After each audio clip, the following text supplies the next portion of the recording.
Hi everyone and welcome back to my channel. For those new here, my name's Nikki, I'm an author and editor and I post videos here on YouTube about writing, editing, reading and all the other things I love. And today I'm here for AuthorTube and I have created a brand new original tag for you. I'm calling this the words and phrases tag. As authors, obviously words are our bread and butter, so I thought we'd just zoom in and look on some of the words we love, some of the ones we hate, some of the ones that our editors would love us to forget. So without any further ado, we've got 7 questions, so I'm going to pop them all below for you. If you'd like to do this tag, you are most welcome. A link back to me is appreciated, but if you do give it a try, I hope you'll enjoy it. So without any further ado, let's move on to the questions. Number 1, your favourite word. Now you could interpret this in several ways. I've decided to interpret it as a word that I really love the sound of. And for me, one of my favourites is behove.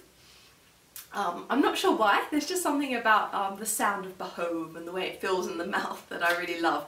Unfortunately, I don't get to use it all that often because it's dropping out of use a little bit, it's becoming a little bit archaic sounding. So historical fiction is pretty much the only time I can use it with abandon anymore. 2, your most hated word. I'm probably going to put my editor's hat on for this one and say just. There's nothing I hate more than working on a manuscript and seeing just in like pretty much every paragraph. And the thing with just is most of the time it's the filler word and it doesn't really add anything to your sentence.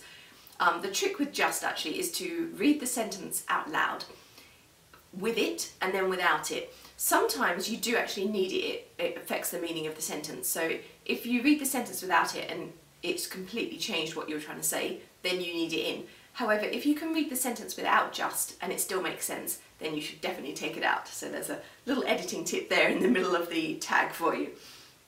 Number 3, a word you overuse in your writing. Probably however is my worst one.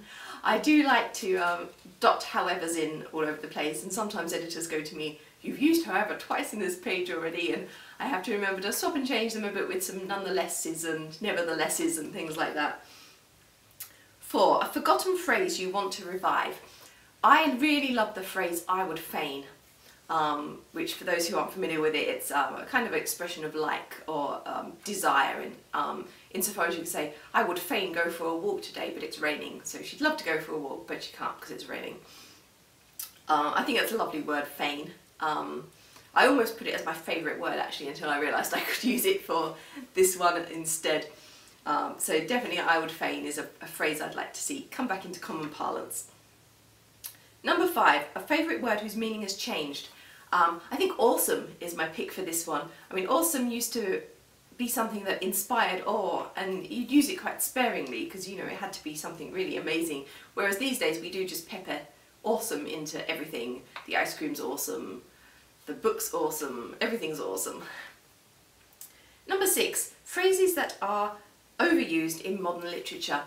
I think one of the ones that stands out for me is a shiver running down someone's spine. And I have to say I'm guilty too, I do use it myself, but because I'm aware of that now, I do try to think about it, and every time I use it I think to myself, is there something else I could use here instead? Because it has become a bit cliche and nearly every book you read, whenever there's a sort of tense or frightening moment, shivers are running down people's spines left, right and centre. And finally, your most hated euphemism. For me this is probably anything that you find in kind of steamy contemporary romance or erotica. All those euphemisms for genitalia that are just really laughable, you know, love rods and the like, that kind of thing just makes me roll my eyes and cringe.